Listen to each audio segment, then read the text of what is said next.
नमस्कार सभी को। मैं Navneet Gautam's classes of physics में आप सभी का स्वागत करता हूं। BSc 5th semester classical mechanics आप लोग पढ़ रहे हैं और क्लासिकल मैकेनिक्स में लास्ट क्लास में मैंने आपको पढ़ा दिया था जनरलाइज्ड मोमेंटम। ठीक है जी। तो आज के इस लेक्चर में हम पढ़ने वाले हैं जनरलाइज्ड मोमेंटम के बाद का टॉपिक जिसे आप क्या कहते हो, जनरलाइज्ड फोर्स, यानी 5वां टॉपिक है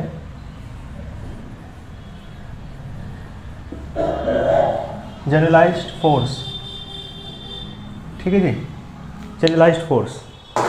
तो देखो बिल्कुल सेम उसी तरह हो रहा है। कोई सिस्टम है जिसमें कैपिटल एन पार्टिकल्स हैं, तो ऐसे ही कोई है ना सिस्टम या कोई बॉडी आप कंसिडर कर सकते हो। डायग्राम बनाना चाहो बना सकते हो, बाकी कोई आवश्यकता भी नहीं है। ठीक है जी। ये कोई सिस्टम है जिसमें कैपिटल एन पार्टिकल्स हैं। ठीक है। और मान लो ये इसका ith पार्टिकल है। ठीक है जी। आई व कण, ये ओरिजिन है, ये एक्स एक्सिस और ये वाई एक्सिस। ठीक है जी। इस ith पार्टिकल का जो पोजीशन वेक्टर है वो आप क्या मान लो, वेक्टर आर आई। ठीक है जी।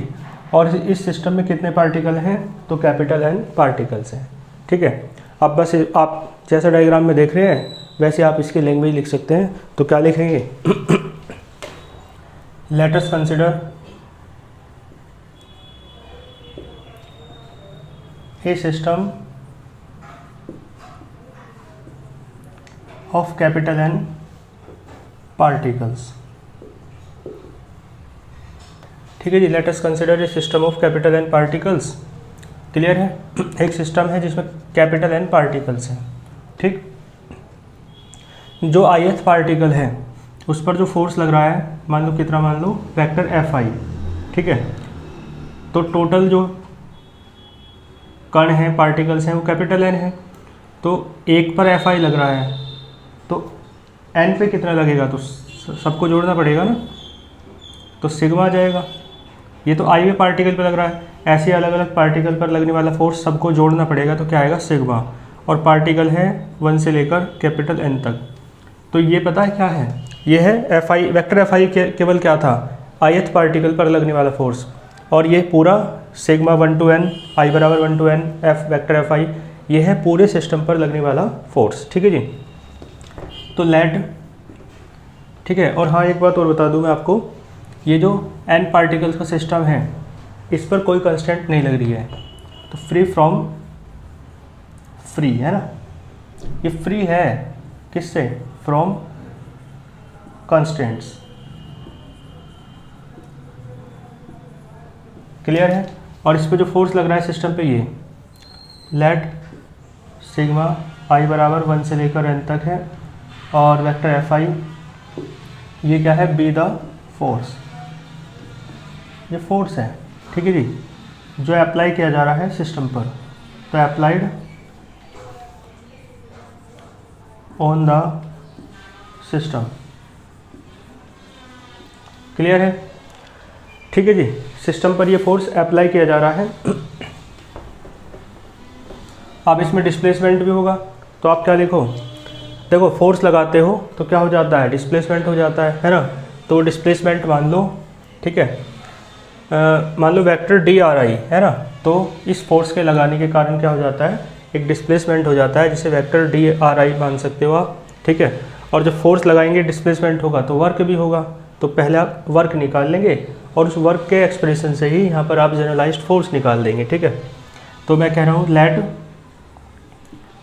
मैं डिस्प्लेसमेंट को क्या मान लूँ, vector D R I be the displacement. ठीक है जी। डिस्प्लेसमेंट है किसका, सिस्टम का। ठीक।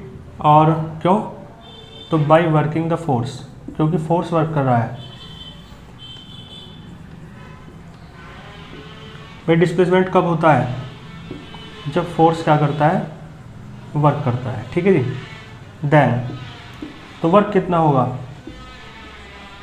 देन वर्क है ना, बताओ भाई W बराबर, ठीक है, क्या होता है फोर्स इंटू डिस्प्लेसमेंट, कार्य बराबर बल गुना विस्थापन, और फोर्स कितना है, फोर्स है I बराबर सिग्मा, I बराबर 1 to n वेक्टर Fi, ठीक है जी, डॉट डॉट प्रोडक्ट होती है ना, vector F dot vector S होता है, और ये है वेक्टर DRI। क्लियर है, ये इक्वेशन 1 हो गई। आप एक इसका स्क्रीनशॉट ले लो, फिर चलते हैं आगे।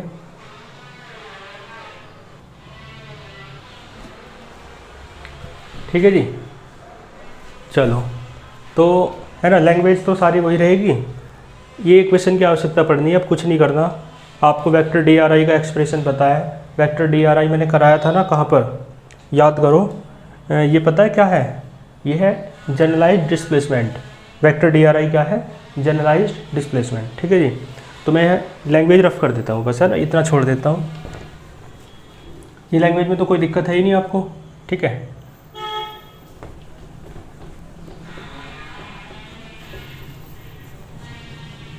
देखो, पता है क्या करना है,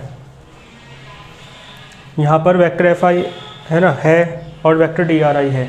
तो वेक्टर DRI आप जानते हो क्या होता है, क्या कहते हो वेक्टर DRI को, जनरलाइज्ड डिस्प्लेसमेंट। तो आपको क्या लिखना है, लिखो वी नो दैट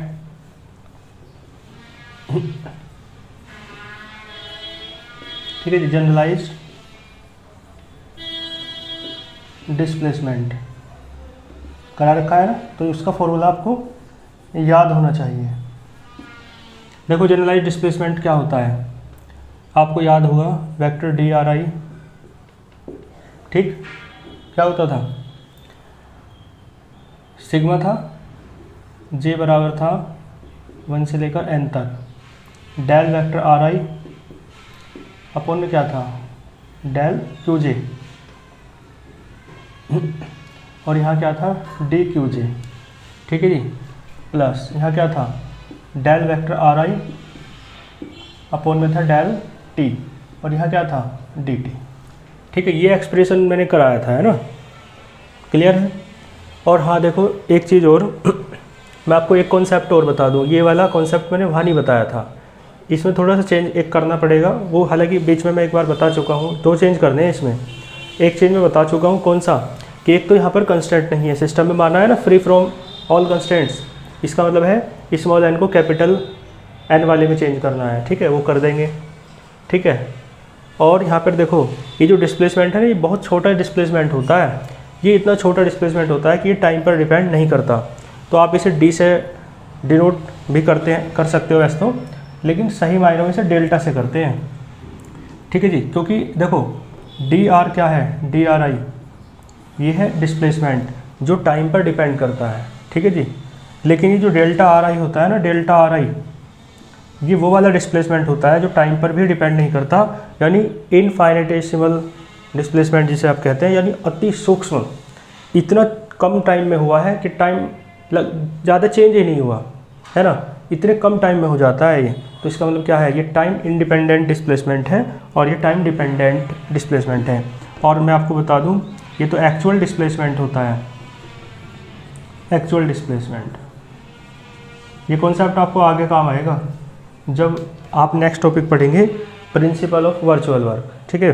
तो मैं थोड़ा सा यही बता देता हूँ आपको, ये जो D वेक्टर RI है ये कैसा है, ये लिख लियो है ना कॉपी में ऊपर की तरफ, ये है टाइम डिपेंडेंट,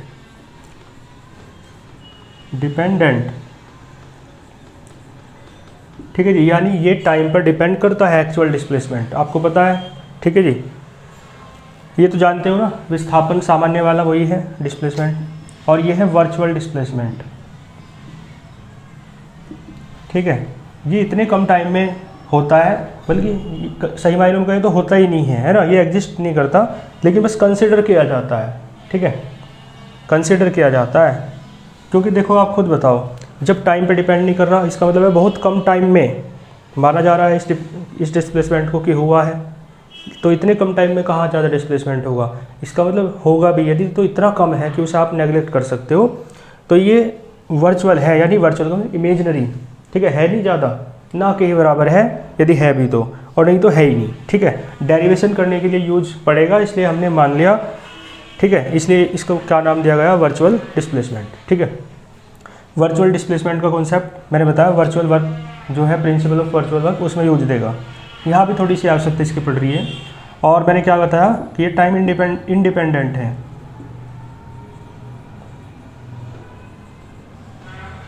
ठीक है जी, टाइम इंडिपेंडेंट है। तो ये वाली चीज़ जो है ना आप बाइंडर में लिख लियो ऊपर की साइड, ये काम देगी आपको, है ना।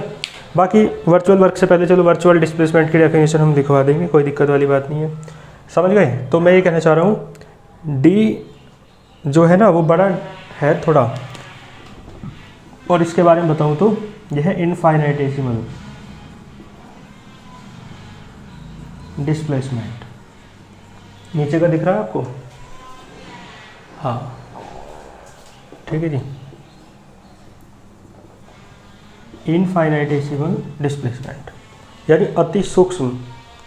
ठीक है, तो इसका स्क्रीनशॉट ले लो आप, है ना, ये काम की चीज़ है। तो एक काम कर लें, है ना, फिर ये भी बहुत कम वाला डिस्प्लेसमेंट है यहाँ पे, तो इसे डी की जगह डेल्टा ही कर लो, तरीके से ही कर लो, है ना, डेल्टा, है ना। तो यहाँ पे क्या कर लो, डेल्टा। डेल्टा समझते हो ना आप, है ना, ये भी डेल्टा होता है और ये भी डेल्टा होता है, दोनों ही डेल्टा है। ठीक है, तो ये भी डेल्टा है, याद रखियो। क्लियर है? देखो ये वाला डेल्टा आता है चेंज के लिए, और ये है ना बहुत स्मॉल के लिए आ जाता है। ठीक है, और पर्टिकुलरली यहाँ पे किसके लिए यूज करते हैं, वर्चुअल के लिए, है ना, वर्चुअल डिस्प्लेसमेंट के लिए। ठीक, और डी भी चेंज के लिए आता है। ठीक है, लेकिन वर्चुअल डिस्प्लेसमेंट है तो इसलिए डेल्टा से पर्टिकुलरली कर लेते हैं। ठीक है, तो डी कर लो डेल्टा कर लो, वैसे फ़र्क नहीं है, लेकिन डी यहाँ पे है ना, डी इसे डेल्टा में कन्वर्ट करेंगे तो इसलिए थोड़ा फर्क आएगा, इसलिए मैंने कर दिया। ठीक है, तो मैं इसे रफ कर देता हूँ नीचे वाले पार्ट को। कॉन्सेप्ट आप समझ गए ये जो मैंने आपको समझाया? ठीक है जी, तो अब एक काम कर लो, वो जो ऊपर वाला है डी वेक्टर आर आई, इसे चेंज कर लो, है ना। और ये चेंज कैसे होगा, तो देखो कैसे होगा चेंज। तो जो आप साथ साथ लिखते चला करो, है ना, तो जो आपने लैंग्वेज लिखी है ना उसमें डी की जगह डेल्टा करो, और फिर देखो चेंज करता हूँ, है ना। तो यहाँ तक तो रफ कर दो फिर, है ना, मुझे इसकी ज़रूरत पड़नी है बस इक्वेशन 1 की।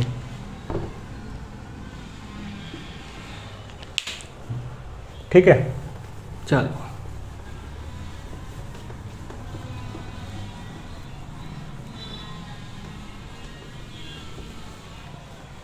देखो जी, दो चेंज करने हैं, एक तो स्मॉल एन को कैपिटल एन में बदलना है और एक डी को डेल्टा में। हाँ, तो फिर ये बताया कैसे बदलेगा। ये जो टी है ना मैंने बताया डेल्टा कब आएगा भाई, डी जो रहता है डिस्प्लेसमेंट वो टाइम पे डिपेंड करता है, इसलिए यहाँ डी टी जो है ना जीरो नहीं हुआ, समझ गए। लेकिन है ना फॉर वर्चुअल डिस्प्लेसमेंट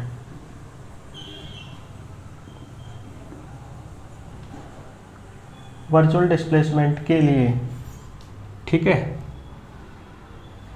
ये जो है ना वर्चुअल डिस्प्लेसमेंट जो डी नहीं डेल्टा वेक्टर आ रहा है उसके लिए,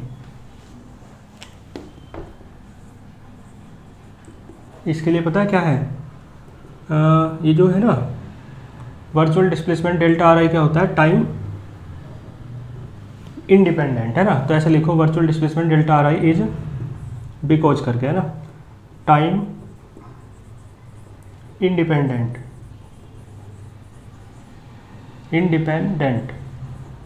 समय पर निर्भर नहीं करता है। सो या सो की बिंदी लगा दो, ठीक है, सो का निशान होता है ना ये, इसलिए डी टी बराबर क्या हो जाएगा, ये भाई टाइम पे डिपेंड नहीं कर रहा तो टाइम में चेंज क्या होगा, जीरो होगा। तो ये भी डिस्प्लेसमेंट है, ठीक है, लेकिन ये वर्चुअल नहीं है। यदि इसे वर्चुअल बनाना है डिस्प्लेसमेंट डी को डेल्टा करना है तो डी टी को क्या करना पड़ेगा, जीरो। ठीक है, तो आपकी बुक में ऐसा करके दे भी रखा होगा जब डिस्प्लेसमेंट जनरलाइज डिस्प्लेसमेंट आपने पढ़ा होगा तो, ठीक है जी। तो डी टी बराबर जीरो करो तो ख़त्म हो जाएगा एक तो, और एक चेंज और करना है and there is no constraint, यहाँ पर कंस्ट्रेंट भी नहीं है, लिखवाया था ना शुरुआत में लैंग्वेज में। तो बताओ दैट इज स्मॉल के बराबर जीरो हो जाएगा, और क्या स्मॉल एन होता है 3n माइनस के बराबर 0 है, तो 3n माइनस 0, तो स्मॉल n की जगह क्या आएगा 3n। समझ गए? ये क्वेश्चन फर्स्ट है, मुझे इसकी आवश्यकता पड़नी है ना, तो मैं अभी इधर को लिख लेता हूँ।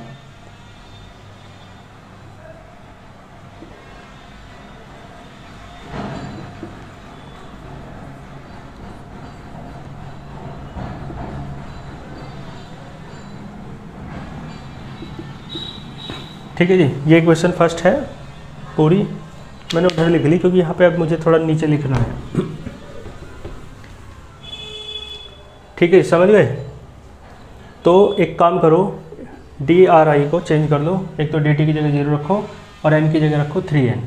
तो बताओ D वेक्टर ये क्या बन जाएगा? ये बन जाएगा डेल्टा, है ना, वेक्टर RI बराबर सिग्मा J बराबर है 1 से लेकर कैपिटल N आ जाए, वो 3n आएगा, बल्कि n की जगह 3n रखना है, और ये del vector RI upon del QJ into में है DQJ, है ना, और वो प्लस, वो तो सारा 0 हो जाएगा, 0 लिख दो ना, DT 0 है तो सारा 0, तो डेल वेक्टर RI बराबर आ जाएगा सिग्मा J बराबर 1 से लेकर 3n तक, और del vector RI upon del QJ और इंटू में है DQJ। बस ये वेक्टर DRI है जी, है ना। अब कुछ नहीं करना, वेक्टर DRI की जो वैल्यू है ना वो आपको फर्स्ट में रख देनी है। ठीक है, रखो। तो वेक्टर DRI की ये जो, बल्कि डेल क्या कहेंगे, डेल्टा वेक्टर RI की वैल्यू कहाँ रख दो? फर्स्ट में। समझ गए? तो फर्स्ट एम्प्लाइज करेंगे, है ना।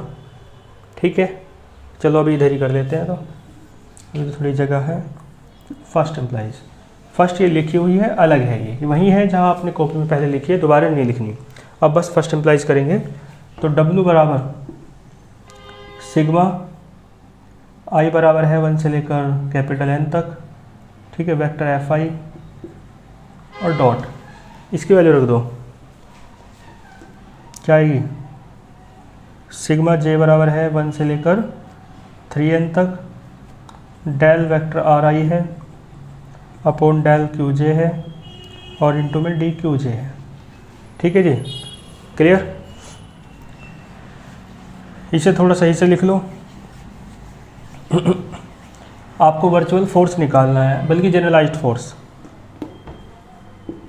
ठीक है जी, तो फोर्स इंटू डिस्प्लेसमेंट होता है। ठीक, तो एक काम कर लो,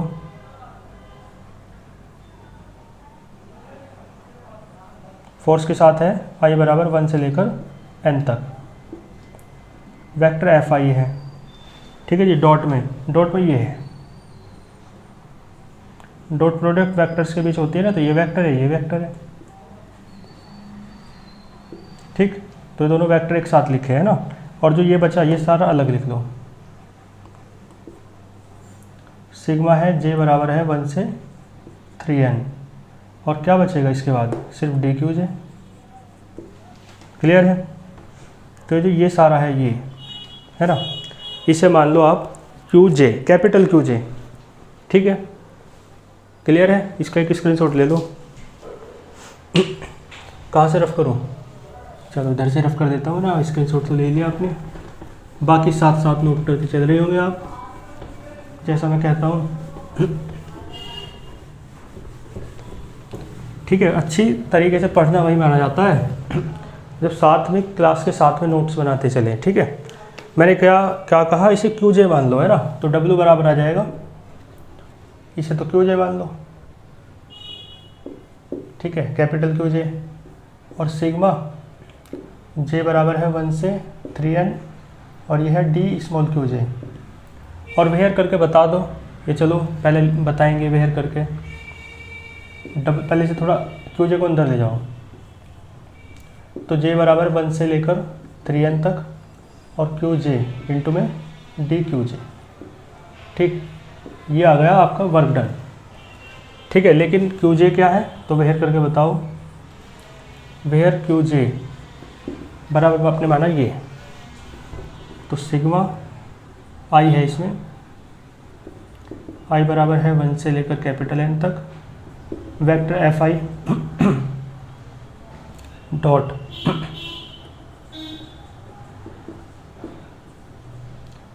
ठीक है जी, क्लियर है। ये सारा लिख दिया आपने, ये क्यू जे है ना, क्लियर है, क्यू जे। और इसमें फोर्स आ रहा है, ठीक है, तो फोर्स के साथ और भी टर्म थी, इसलिए फोर्स को एक नई टर्म से डिनोट कर लिया क्यू जे से। तो ये फोर्स है, ये एक तरीके से डिस्प्लेसमेंट है। फोर्स और डिस्प्लेसमेंट के प्रोडक्ट करते हैं, वर्क आता है। तो जब ये डिस्प्लेसमेंट है तो ये क्या है, फोर्स है। इसका मतलब है ये जो क्यू जे है ना, यही क्या है, जनरलाइज्ड फोर्स। तो आप क्या लिखोगे, आपको पता ही है, लिख देना it is the expression of generalised force. ठीक है, ये किसका एक्सप्रेशन है, जनरलाइज्ड फोर्स का। कर लोगे आप यहाँ तक, ठीक है जी। जनरलाइज्ड फोर्स का डेरिवेशन आपका कंप्लीट होता है। अब इस यूनिट में आपके दो टॉपिक बचे, एक तो है आपका प्रिंसिपल ऑफ वर्चुअल वर्क, उसे समझने में कोई ज़्यादा खास दिक्कत आएगी नहीं, क्योंकि वर्चुअल डिस्प्लेसमेंट का कॉन्सेप्ट मैंने आपको बता दिया। और एक है डी एलम्बर्ट्स प्रिंसिपल। ठीक है, दोनों टॉपिक करके फिर नेक्स्ट यूनिट पे चलेंगे। मिलते हैं फिर नेक्स्ट लेक्चर में, तब तक के लिए ऑल द वेरी बेस्ट।